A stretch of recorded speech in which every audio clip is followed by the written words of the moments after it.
ทีวีจุ่มเสียวหนุ่มค่ะดังเสียงค่ะวันเหมือนในเฮาคา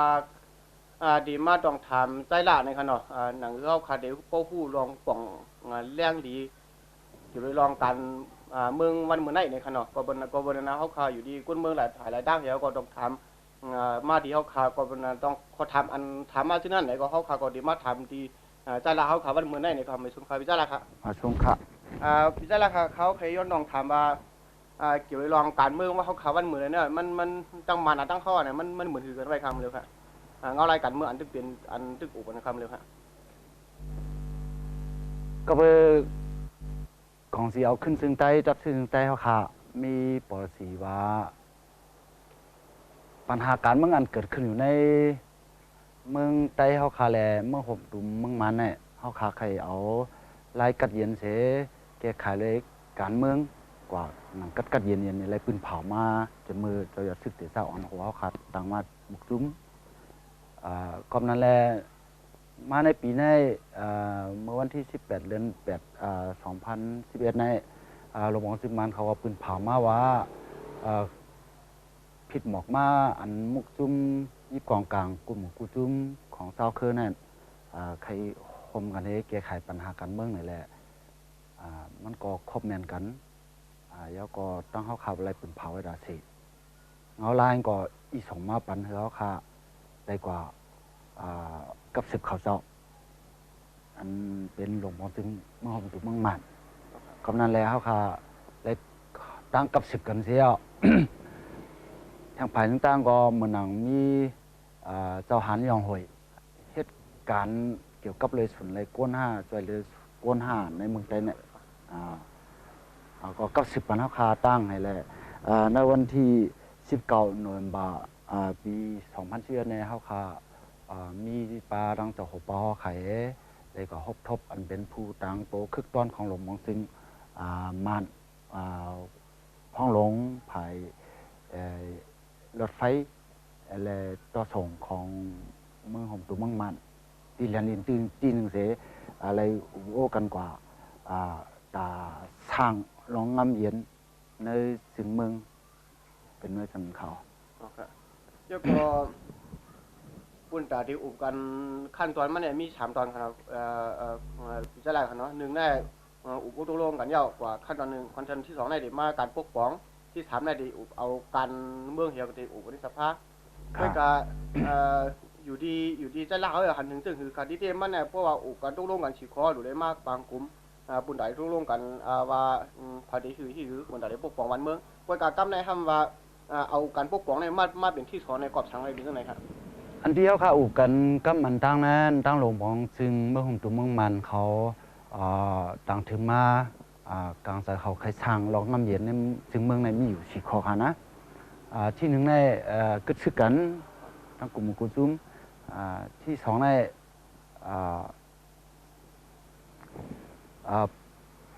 อัมป้ากองกลางเสทางห่างกว่ามา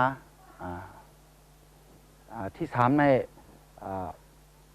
ปิดลุ่มกับสารกับ10กันที่4ในมักมันวันตาเดอุโอการเมืองกันดังลงบองซึ่งเมื่อหอมตุมเมืองมันตั้งฝ่ายลงมองซึ่ง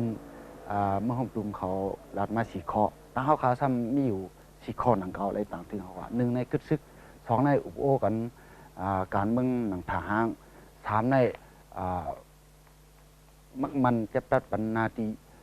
พวกปองของกองสีเอาขึ้นซึ่งใจสีในเป็นเฮอร์มิสุนโฮมในการเชื่อมวยามากกว่ามันเกิดขึ้นในซึ่งเมืองเขาแหละหิมหอมเจ้าซึ่งเมืองเขาเนี่ยเขาคาอะไรอุปโภกันต่างถึงกันกว่าจังไหนเนี่ยอันที่1เนี่ยเหมือนกันว่ากึศซึกเนี่ยเขาคากึศซึกกว่าเย้าเนาะเขาคาอะไรลงลายมือกันกว่าเมื่อวันที่2ในเดือนธันวาคมปี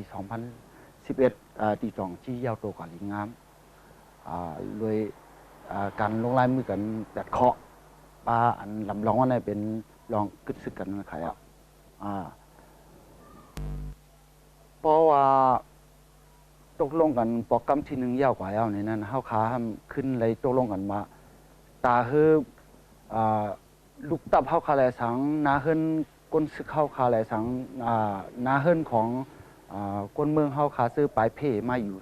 เฮาซ้อมเฮาขาอยู่แลสัง ซื้ออ่ำมาอยู่ซ้ำเฮาเอมามีอยู่ซ้ำแหลนลินต่างที่แลสังในเมืองไทยแลสังเท่านั้นคือเขาพอมีหนาที่อันปกป้องตัวเก่าคือสร้างโฮมกันนั่งภายห้องการกู้ห้องการของโรงปองซึ่งเมื่อโฮมตุ่มเมืองมันเสียโฮมกันปกป้องปันลองอยู่ลองกินลองอยู่เช่าเฮาค่ะกูทำแสนเปิงเฮ้ยมันก็มีดีมันจะเลยอบอุ่นมากเนี่ยเขาค่ะเลยเอาข้อในมาอุบกันเป็นข้อที่28ข่าวก็ไปสั่งในการเมืองในซ้ำ มันจะเลยอุบกันข้าวยาวก็ไปซุ่มเขาค่ะก็ซุ่มเหลียวก็ต่างตัวเลยซุ่มเมืองเขาต่างตัวเลยเมืองใต้เขาค่ะตั้งปึ๊กแล้วก็แต่ได้อุบกุมปัญหาการเมืองกันแน่จะเลยไปบนทางมุกซุ่มยีบกองกลางเจ้าคือเขากลุ่มหมู่กุซุ่มคือว่ามากระเสือสองเจ้าอุบกันในดุดต่อสองสร้างกว่าสัตว์ไรปางกลุ่มหลงอันใหญ่ๆปุ่นดาเสื้อจ่าเท่าขาคือว่าทางไรร้องน้ำเย็นนี่อันนี้เท่าขามันเป็นไรเปิดกันก็เพราะนั้นแหละก่อนที่เท่าขาไปสัตว์ไรปางกลุ่มเมื่อหนังลูกมองซึ่งเขาได้จัดปันเท่าขาในปากนาสภาคมป้าดังฝ่ายข้านกูเจ้าคือกลุ่มหมู่กุซุ่มนี่คือพอจ้างกว่าอุปโภคปางกลุ่มลงกันเมืองอันนั้นเมื่อไปถึงนั่นแหละอันลำลองตอนเฮาคานั้นมันเป็นการปกป้องจับเฮาคาแหละปนชื่อเฮาคาภูมิชันเฮาคาอีกป้าเลยปนเมืองเฮาคาซื้อปลายผิวมามีอยู่กูดีนั่นอันแลสังอันมีอยู่จำเฮาคาแลสังคือเขาว่ามีหน้าที่อันนึงเสียสร้างปกป้องการกินนุ่งอยู่กว่าและเพราะว่าก้นเขาขายว่าขึ้นมากขึ้นอันตกแต่มนั่นเองเขาขายยังอันเท่านั้นเลยรัดนี่กว่าที่หลวงพ่อซึ่งเมื่อผมตัวมึงมันกว่าเขาสักว่าที่หาปันเขาขายพื้นที่อันหนึ่งเสียปกป้องบันนาที่เขาขายอยู่นี่เขาเราเลยรัดไว้ตรงไหนครับยกก็ซ้ำแทงอันในมือเหลียวในอันว่าเขียนอยู่ว่าเขียนพีว่าเมืองลาพี่น้องว่าขนาดครับทีเดียมันเนี่ยมันอันตัดดีลงลายมือปนตาเดียอันเขาก็มาอันผัดออกในถึงมือผมตัวในกันนะทีเดียมันไปถึงที่ปนตาเดียอุปกันกอบทางไรกำในคืออย่างในการเมืองสับการเมืองเนี่ยมันหลุดมาดีหลังนะครับอย่างในเขาเอาลองอันตาดีให้เขาว่ามางานลงลายมือในม่านตั้งขนาดว่าเตรียมได้ผัดออกนี่แน่เจ้าค่ะในก็เป็นลองนึงอันเขาคาเลยกว่าอุปกันไว้ลงหนักเมื่อวันที่17ในเดือนธันวาคม2011ค่าเลยตังโตมุกซึมเฮาขายเลยก็ทบพ้องหลงไฟฟ้าหมาย2อุกิมองโซที่ตาคิเล็กเสร็จแล้วอุบกันไว้ลงนาไว้ปุ่นตาเฮาขาดอุบทบอุบโอกันในสั้นเมื่อโฮมตุมเนี่ยก็นั่นแหละข้อมูลเขาเจ้าใครอุบทางเฮาข้อมูลเฮาคาใครอุบทางต่อเขาในนั้นเฮาเลยกว่าเรียกลายไว้เหปุ่นตาคือเขาว่าจังมาเป็นข้อบ่นนั่นเขาในที่เขาอุบกันกว่าลงนาในแรกค่าเขาตังโตมุกซึมก่อเสียเอาขึ้นซึ่งในตับซึกซึ่งแต่เขาแหละเลยก็ตังในเขาว่าอันเขาคาใครอุบนั่นแหละอันลำลองที่สุดในมันเป็นนาที่ปกป้องของเขาขานั้นแล้วเลยรัดกว่านี้เขาจำหนังอันเขาคาเลยตังถึงเขาไว้ว่านาที่ปกป้องเขาในเขาคาใครอยู่เศร้าขึ้นเหมือนหนังนาที่เก่าๆอันเขาขายามอยู่หลายลูกพื้นเขายามอยู่เพราะตอนเรียนลีนี่แหละที่ห่มกันนั่งตับซึกเมื่อผมดูเมืองมันนี่ก็ตั้งเขาขาห่มกันเสียเอาห่มลมแรงลิ้นกว่านี่เลยต่างเขาขาจากนั้นอันเขาเศร้าได้กลางเซอเขาเศร้ามีเชิงหือเนี่ยเขาก็ถามได้ว่าเพราะสั้นเมื่อห่มตุ้มอันเขาขาเดฮบทบอุบโอกันนั้นตั้งฝ่ายลงบางซึ่งซ้ำเด็กที่อู่เขาขอสัก5เนี่ยเขาเลยทำเขากว่าจากนั้นเขาเศร้าได้ว่าที่เอากลางเซอเขาขาในอุบโอเป็นอันลำลองมันกว่าเป็นเปลืองลงมันกว่าอันนั้นเสียจ้ากว่าขาซ้ำเลยมาเขาขาซ้ำเลยมาเลี้ยวเห็นไปหันมันนังเมื่อลงปองซื้อเมื่อผมดูเมื่อมันเขาอุบตั้งUWSA พี่น้องว่าบางช้างในอุบจอมNDA เมืองลาเรียกว่าอะไรอุบกับจอมที่ KPA อันเก่าเนาะในนั้นอันคึกต้นหลำลองในป้ามา2ข้อตอนเขาขาดดีโวนอันนั้นได้เป็นหนึ่งในเป็นอันภายตั้งความมันว่าตู้ตายวุ่นไอ้ตรงบ้านนี่ค่ะเนาะลักเปิงกาหนงอันลำลอง3อันปุ่นพรของ ปุ่นพ่อนลำลอง3เปิงนั่นฮะ สามเปิงนี่ครับ อันนั้นแต่ป้าไว้ว่า1ซึ่งมือผมตุ่มอำแตกยากครับ สาขาที่ทางสู้มาเปียวก้อยนั่นน่ะเมื่อผมตุ้มในอย่าเฮ็ดอยากย้าย2ในเป็นใจนาซียงยมเปียวมาเปียวก้อยเนี่ยการพร้อมผมของเจ้าคือเนี่ยเฮ็ดอยากย้ายกันเฮ็ดอยากย้ายถามในซ้ำเป็นว่าเจ้าชนะที่จ้างขันยายนี่คืออาณาสูงสุดของซึ่งเมืองเนี่ยมันกึมขายาวกว่าอันนี้เนี่ยมันเป็นอันโลปองซึ่งเมื่อผมตัวเมื่อมันเอาอุปจำอันที่กึศึกให้แหละอุปลองน้ำเย็นยาวตัวกว่าถามซุ่มค่ะเนาะคำในร้องในทำแทงร้องหนึ่งในเหมือนนั่งว่าผัดออกเมื่อผมตุ้มล่าหนังปลาแทงคลองค่ะตอนนั้น2คนในข้าเขาเลยถามด้วยดีผู้ต่างโตหลวงมองซึ่งอันที่มาอุปเขาขาอันเป็นพ่องหลงหายไฟฟ้าหมายอุขินหมอโซ่ป้ออุปตั้งของเสียวขึ้นจนได้ใน2ข้อใน2ตีอุปจำเขาขาหื้อเนี่ยเลยถามว่าเขาเจ้าได้ว่าอุปผ้าบุผ้าในกล่อมว่าตีเอาลองอันเขาคักให้อุปเนี่ยเป็นเปิงวงเสตีโอบิวเนี่ยเขาหลัดบันคาฉะนั้นเพื่อค้าได้เลยเอา2ข้อในว่ากว่าก็เปิดเมื่อโฮมตุ้มเขาขาในป้อออกปืนมันว่าถึงใต้เขาคาก็เมืองใต้เขาคาก็ผวนโฮมเมืองใต้เขาคาก็เข้าป้าเหเจ๋สร้างไว้2ไอ้เป็นมาเมื่อหงตุ้มเพราะฉะนั้นแต่เมื่อหงตุ้มแต่ยาเนี่ยเฮาคาตื้นหันลีเฮาคามีลองคัดของสังลองพ่อผมเจ้าคือเฮาคาเฮิงว่ามันคือมันมาก็เฮาลองพ่อผมกันได้เฮาตื้นฮักแปลงปอสีของกองเสียขึ้นตึกได้ก็ลองพ่อผมเนี่ยเป็นที่นึงไว้ลองพ่อผมเจ้าคือเฮาแต่ยาเฮาคาคัดของนั่นคืออาณาสูงสุดของซึ่งเมืองมันกึมนี่ก็เฮาคำมีลองคัดของ3เปิงได้เด้เฮาคำมีลองคัดของ3เดียวได้หลากกว่าก็ภาษามันเป็นเปิงเข้าขาเข้าขาสองเจียกี่แล้วพอออกปืนว่าก็ผู้อ่อนโฮมึงแต่เข้าขาไหลสังก้นมึงแต่เข้าขาไหลสังเลยหันอีเสตั้งผู้อ่อนโฮมาใน2ไอ้โฮมกันเลยแต่ตั้งมาเป็นเมืองโฮมตุ้มอิงปึงเนื้อ3คนให้แต่ตั้งมาเมืองโฮมตุ้มก็เพราะว่าผัดออกเมืองโฮมตุ้มล่าๆวันนั้นก็ภาษางานนี้เข้าขาซ้ำก็เดี๋ยวมาถามต่างเสริมมุกซุ่มเข้าขาถึงเข้าขาในเป็นมุกซุ่มอันนึงอันต่างตัวอะไรเมืองใจจังปึกก็ฉะนั้นเนี่ยตาได้ผัดออกข้ามผัดออกเอานั้นเนี่ยที่เข้าคันให้มันจะเป็นเปิงหลวงเข้าขามันโหลดถามก้นเมืองเข้าขาไว้เพราะนั้นเนี่ยพอก้นเมืองเข้าขากลางสายมีจังหือก็เข้าขาได้นับถือเฮ็ดทางซ้ำกลางสายก้นเมืองเข้าขาทั้งปึกอยู่เนี่ยเพราะว่าลงไล่มือไรนี่ได้แค่ตัวไว้ด้วยถึงเข้าใครอย่าไปเอาข้อในสายป้าคาลูเนี่ยได้ต่างถึงเข้าขาเพราะเข้าขาเอาข้อในสายป้าเนี่ยมันได้สร้างเป็นน้องคัดข้องตอนนั้นในเกกลางอันที่เขาขาอุบคุมกันอยู่ที่เจมันก็จะเป็นอันเปิงลำล่องผัดออกนั้นมันขึ้นอยู่ตั้งที่ลงปองซึ่งเมื่อผมตุ่มเขาขากูปาน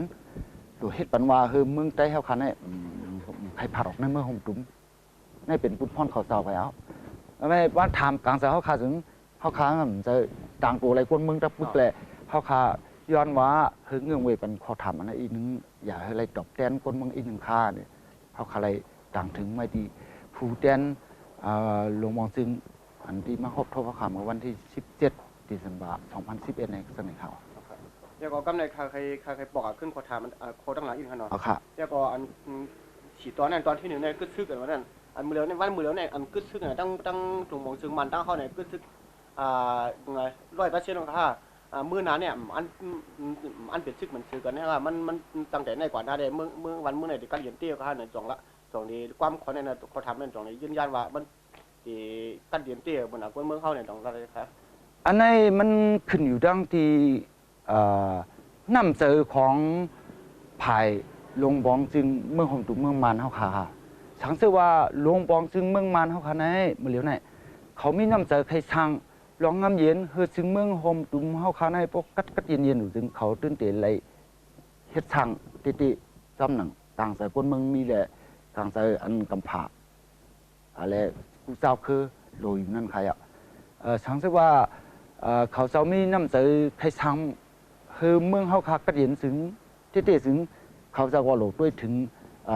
นับถือกลางสายคนเมืองเฮาคาแหละกลางสายเจ้าคือเฮาคาสิเนน้ำเนโตกว่าปันอยู่เนี่ยมันขึ้นอยู่ทางที่เขาเจ้าขาอันเข้าขาในได้เป็นเจ้าคืออันนึงแล้วก็เปิด ปัญหาการเมืองมันรังแก้ไขแล้วผู้เผาปนมานั่นเลยเอาที่กองกลางให้มาต่อสู้กันไว้อันการยิบกองในต่อสู้กันเนี่ยมันจะว่าเป็นตั้งรีจอรีโมทมันจะลองนักกัดเย็นเขาขาก็ฮู้กับเส้นนั่นแหละเขาขาเขาไปสร้างรองน้ำเย็นลงมองซึ่งว่าใครสร้างรองน้ำเย็นซื้อเต้ๆถึงเพราะว่ากลางเสือในเปลี่ยนกว่าซ้ำกลางเสือคนเมืองเต้ๆที่ก็ได้ทางในรองน้ำเย็นค่ะข้าได้เขายิ้มยังไม่เท่าไหร่เขา แล้วก็ออกมาขึ้นตอนที่2อันเนาะลองปกป้องนาดินปึกคึกตอนนั่นก็ผู้เดียตะในขนาดมือเหลียวแน่มันเหมือนจะหนังว่าปีใจละเขาเลยนะเวลาใครขึ้นอะไรขึ้นที่เก่านั่นแหละที่เก่าเขาขนาดเมื่อเวลาถึงวันมือเหลียวได้มันใครไปเก่าคู่กันขนาดอาจจะมีในนาดินนั้นมันจะมีมหายาก็มีไว้แล้วก็จะมีพี่น้องว่าก็มีไว้ลองได้แน่มันจ่องในเขตไทยเข้าขามาเปลี่ยนปัญหากันขึ้นขาลองจะไหนครับอันนี้ได้ติ่มสร้างเป็นปัญหาครับก็ประชังซุ่มปีดุสิตมหาจ่าเขาเนี่ยก็เป็นคนเมืองไต้ไว้บนหลังพี่น้องว่าอันมาไม่อยู่ในนาทีอันเก่าๆของอันที่มุกซุ่มเขาขายามอยู่นั้นก็มันเป็นคนเมืองไต้เหมือนกันเขาเจ้าก็เป็นคนเมืองไต้เขาก็เป็นคนเมืองไต้เนี่ยเขาคมกันในอยู่เลยค่ะเขาขายยิ้มย้ำจากนั้นติ่มจะมีปัญหาครับแล้วก็ซ้ำแทงปนดาอันว่าปกป้องนั่นแหละอยู่ที่อาเซียนแล้วก็ทางแถบในมอเกาครับปนดาได้ปกป้องคนเมืองใต้เขาแล้วก็ซ้ำแทงอันเป็นอันพี่น้องใต้ไม่ใส่อยู่ในมันปกป้องปุ่นในตรงวงอันเอาอันมีรองอย่างไหนรองทุดีได้ขนาดน่ะอันที่ในคึกตอนก็ซึ่งอันนาลีอันไรป้าอันไรข้าวปั้นอันนี้คึกตอนนู้นซึ่งในรู้วนจ่องไรวนไว้ว่าไรป้าเนี่ยขนาดอันนี้มันกว้างขวางเพราะเอาเมืองไต้เฮาฮาวานี่มันกว้างขวางก่อนเฮาคาได้เหตุการณ์กว้างขวางในตั้งเนี่ยคือมุกซุมเฮาคาในพอทุกมันให้อยู่ไรอันตั้งเนี่ยมันเป็นเปิงลงค่ะคำนั้นพอมุกซุมเฮาทุกมันให้อยู่ไรยาวนี่นั่นเหมือนอย่างการเพียวมวยยาเมากำเนี่ยการปกป้องกูสำชันเปิงของคนเมืองไต้ก็ติห่มกันนั่งมุกซุมในเมืองไต้เฮาคาแลลงปองซึ่งเมื่อห่มตุกเมืองมันในเฮ็ดสร้างกว่าแน่นอนอยู่ค่ะก็เมื่อกี้เขาเริ่มทำอันเดียวก็ปืนตีปกป้องคึกต้อนค่ะเนาะอันไหนมียังอันจึงหือแลย้อนกว่าครับตาเฮมุกซุมเฮาคาตับซื้อข้าวขาบ่สั่งเช้านั้นเฮาคาด้วยหนูเลยมีปืนตี1อันขออยู่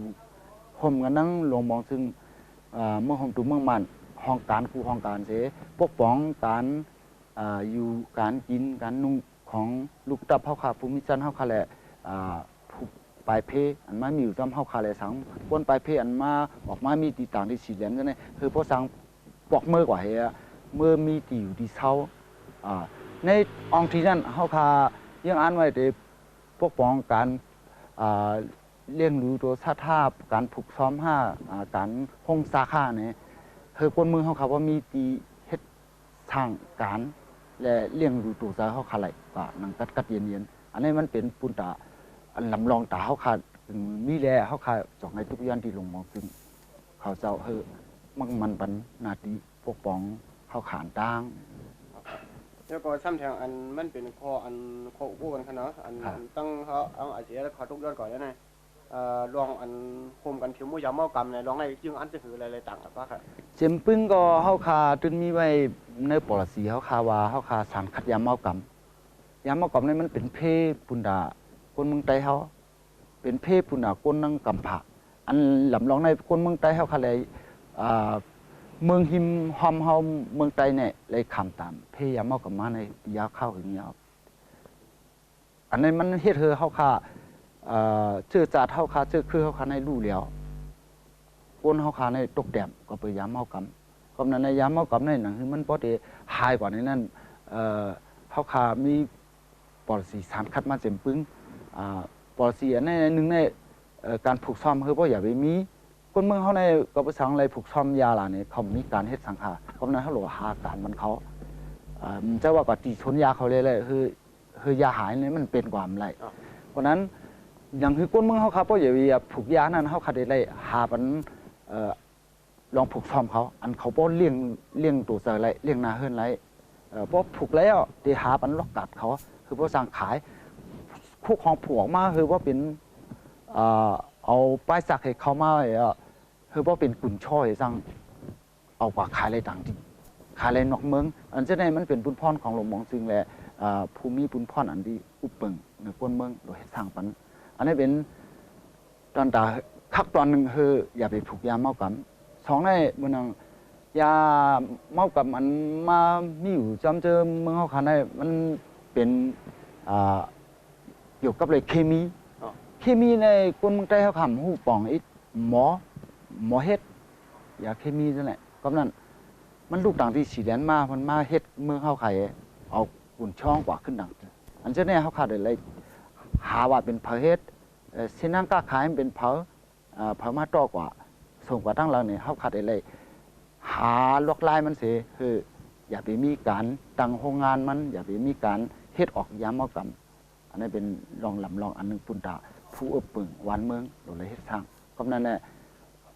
นั่นคือยามเมากำมดได้หายกว่ากำร้อยเนี่ยซึ่งก้าเฮ็ดอะไรเขาขาป่องเขาขาดเลยเฮ็ดกว่ากำคักคมกันนั่งเมื่อนั่งฝ่ายเพียวมวยยามเมากำตั้งกำผาและตั้งถึงเมืองหงตุ่มเมืองมันผ่านมาดีหลวงพ่อซึ่งเมืองมันเฮมาฮอดที่เขาก็ไหลอยู่เขาขาดคมกันเฮ็ดทางกว่ามันก็มีปัญหาขาดยืมยามว่าเขาขาดดึงดอกไหลเพียวมวยยามเมากำแหละเฮ็ดยามเมากำในบ่หายกำลอยๆจะจางเฮ็ดทางอะไรอยู่แล้วก็ซ้ำแทงอันนึง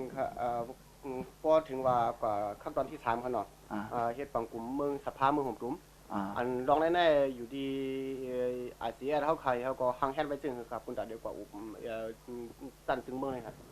อันนี้มันคาเลยละกับมันก็เฮาคาได้เลยเปิดกูสาวคือ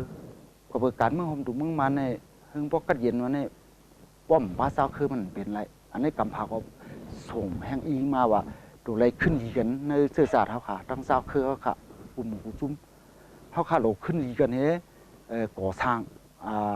ขึ้นวันมึงเขาเฮิงกัดเย็นนั่นคือที่เฮ็ดอะไรจังนั้นเขาค่ะได้ไรก็ฮึดซึกกันกำหนึ่งอันที่เขาค่ะไรตึกกันมาเป็น50-60 ปีเนี่ยเขาค่ะโลขึ้นกำเนี่ยอุบกุมกันรวยไล่การเมืองรวยไล่กัดเย็นหลวงพ่อซึมันเขาได้ว่าเขาปิดผิดกันเขาคำเลยว่าคือกลุ่มกุนุ่มเขามาเสียเอาก็ปิดเล่ปางกลุ่มลงเสื้อสัตว์อันรีเซปางกลุ่มลงปางลงอันยามเฮ็ดมา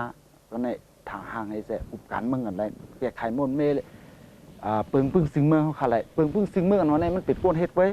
ก้นก็ขึ้นมนเมแก้ไขอะไรอยู่เนี่ยเขาจะว่าจากนั้นก็นั้นน่ะมันเปิงพึ่งซึ่งเมืองในมันหลอะไรเป็นกลางใส่ก้นเมืองให้เต็มออกมาก็นั้นกลางใส่ก้นเมืองหลทางนี้เด้อเขาขาเขาอ่อนกันกว่าเมเต็มกันนั้นก็มองซึ่งมานอันอุปปึงเมืองเขาขามาเร็วได้เขาก็เป็นพักดูเขาขาจากนั้นเพราะฉะนั้นถึงเขานั่นเนี่ยเขาขาดถึงหลอะไรเปิดคือกลุ่มกูซุ้มเนี่ยเขาปาหมดฝ่ายข้านกูผ่ายคือพวกเข้ามาเองก็มาอุปกันหมดอันนี้เขาขาดถึงหลอะไรไปกำหนึ่งก็ไปสั่งมาเร็วการขึ้นซึกจำหมดก่อนเป็นมาตึกเปลี่ยนหมอกลายจุ่มไว้อันนั้นเขาขาดเลยพันอยู่ตั้งผ่ายห้องการปืนเผาลงปองซึ่งมันก็ออกมาว่าตึกขึ้นอยู่หมอก10 ซุ่มเขาขาดหลอะไรสร้างลองปิดซึกเฮกลุ่มการเมืองอันนี้มันเดี๋ยวอะไรกว่าแทงคักหนึ่งเดี๋ยวอะไรเปิดเขาเสากั้มหนึ่งครับแล้วก็ซ้ำแทงคุณตาดีกว่าในสภาเนี่ยก็ในเมืองใต้ห้ามในใต้ห้ามในเจ้าคือใต้ห้ามในถึงเมืองห้ามเนี่ยเข้าขาลองเส้นเนี่ยเข้าขาหรือมีลองพร้อมกันนั่นขนาดเนาะปุ่นตาดีมีลองพร้อมกันเส้นไหนอยู่ดีอาเซียเข้าใครที่ขัดใจต่อครับมันค่าอะไรต่างทิ้งหว่าเมื่อกี้เมืองใต้เขาคันนี้มันมีอยู่หลายหมู่หลายชุมแล้วก็มีสาวคืนหนำการเมืองใต้เขาคันนี้เขาขาดอะไรอุปโภกันกำหนึ่งว่ากลางสกุลเมืองเขาขาเป็นทางอยู่ปฏิการไปเมืองในเมืองใต้เขาขาอันเขาเลือกตั้งจะได้มีเสียงอยู่อันเป็นเจ้าคือยิบกองกลางให้คึดซึกอยู่จะได้เอางามเย็นไว้จะได้กลางแต่เขาเจ้าทำมีจังหรือเนี่ยเขาขาดอะไรอุปโภตกลงกันให้ก็เขา2 ไงกว่าอุปในสภาเขาขาดได้มีอย่างอันจะไหนคือมันก็เป็นจำหนังกลางใส่ก้นเมืองเขาขาคือว่าเป็นหนังกลางใส่ก้นเมืองผมตุ่มเขาขาทั้งหมดนั่นเขาขาดได้ขัดใส่กว่าอยู่เขาอันนี้เป็นคอยเอ็นอันของมุกจุ่มของเดียวขึ้นสุดใจเอ็นอันไว้นะครับแล้วก็ผมมาตัวเงาลายอันลุงบองซึ่งเขาได้เขาอุปมาแล้วในกำนำเลยเดี๋ยวเป็นคนที่จุ่มอายุกองกลางอะไรคะเนาะใช่ครับไอ้เฮ็ดทางแลเหมือนเจ้าน่ะ UNFC ว่าอันบัดนี้การจุ่มการเมืองเขาเหมือนการเมืองเขาจะในทางคอมใครอุปการเนี่ยกอบสามันมี มันมีลองหลักมันมีจึงครับ ส่วนเพลงคาเลยเลเพนฮูดีผู้ต่างโตคึกทอนตอนของหลวงมองซึ่งเมื่อผมดุมแต่ลาดว่าพอเอา UNFCCU ซึ่งมันมีอยู่เป็นลายหมู่ลายจุ้มก็มันลายหมู่ลายจุ้มในกลางใจลายหมู่ลายจุ้มในสองเหมือนกันหือมันดีเพราะว่าก็อุบกลางใจเหมือนกันตั้งน้ำเช่นนั้นมันดีให้เรื่องการอุบโอ้กันเนี่ยยืดยาวข้าวหึงตกลงกันหาข้อตกลงกันหยาบก็นั่นแหละUNFC นั้นเนี่ยจำเป็นที่หลอุบจำกันฉะนั้นเขาจะได้หันถึงจะไหนอุบกันกว่าชุ่มแล้วชุ่มนั่นก็ที่อยู่ชุ่มก็เหมือนกันอันก็เหมือนกันเพราะนั้นพออุบเป็นชุ่มในมันจะหาข้อตกลงกันไรไว้เนี่ยเขาจะได้หันถึงเส้นนั้นให้ได้ใครอุบเป็นชุ่มกว่าเนี่ยเขาลัดในที่เขาจะไหนย่อก็ซ้ำแทงอันนึงในเพราะว่ากำน้ำในก็ว่าจิตเตมันในอันลองการลองพงผมเนี่ยมันอยู่ไรมีย่อก็อยู่ด้วยคมคะแนนกว่าอุบเช่นสั่งอะไรลองอันเขากว่าอุบเนี่ยจุ่มเลยจุ่มอันจุ่มเลยจุ่มเลยจุ่มไม่ไหนแห้งห้ำมาอุบมาเลยวันนี้อันนี้เนี่ยมันจอมมันติดจังตกล็อกบนข้าเนี่ยอันนี้ต้องคนตั้งใบใจของคนเมืองเขาค่ะนะอันนี้เนี่ยมันขึ้นอยู่ตั้งพี่น้ำใจอันจริงจังเผอมันลอกลายเฮ็ดเผอมันฉันเชื่อว่ามีน้ำใจจริงจังเต้ๆใครเฮทางไรร้องงำเย็นในจึงเมืองเต้ๆจึงมันก็เต็มเป็นปัญหาทางปุ่นตาเขาขาในขาเขาได้ยินกันย้ำจะในเขาเดี๋ยวก็ซ้ำทางอันค่ะอันเกี่ยวกับลองผู้อ่อนโคใต้ค่ะตั้มน้ำเนี่ยเป็นก็อ่อนกันว่าเฮียงอะไรผู้อ่อนโคใต้เขาเนี่ยลุงบองจึงเขาเนี่ยไปออกมาเฮียอยากกอบทางอะไรอย่างตั้งเขาทำเนี่ยก่อนตกลงคือกันเนี่ยที่ไหนลองอันต่อลองอันที่ไหนเพราะว่าเขาเปิดไปปล่อยมาเนี่ยเขาทำในก่อนตกลงกำเนี่ยเขาเดี๋ยวยังก่อนต่อรองเปิดเนี่ยจากว่าที่ไหนอยู่ที่อันที่หันถึงที่ไหนเจอเขาลองได้ก็เป็นลองอันข้อคำใจเขาขาป้าคอหนึ่งอยู่เมื่อเดี๋ยวในเขาขาตึกตกลงอันใดอันลำร้องเนี่ยเป็นกึศซึกเว้ยเพราะกึศซึกเนี่ยเราเลยตกลงกันกว่าแทงเป็นคักเป็นตอนกว่าอยู่ค่ะแต่ที่ช่างต่อถึงว่าคือบ่ฮอดตีการอุปโอการเมืองกันเลยแก้ไขเปิงพึ่งซึ่งเมืองอะไรนั้นมันกว่าเป็นกำสร้างในลมองจึงเขาเจ้าก็ช่างล่างนี่เขาขาจังไหนอยู่กำนั้นเขาขาก็ฮับคำว่าเขาขาก็หลูกอะไรกว่าเป็นสร้างอันอันเขาขาเพราะเขากว่าเป็นสร้างยาวเขาขาจุกมันกึ้มยาวนี่นั่นการตัดแก้ไขปัญหากูเปิงในสร้างการตัดทุกย้อนอันที่ผู้อันโหได้เข้าขาเลยสร้างอันบนหนังก้นซึกเข้าขาอันเลยถูกยอบไว้อยู่เช่นนั้นเลยสร้างนั้นเข้าขามีแผ่นป้าอยู่ตัดทุกย้อนมันจะว่าเข้าขาปืนปล่อยแต่เขาจะต้องปึกมันจะต้องทำโดยกว่าเป็นคักเขา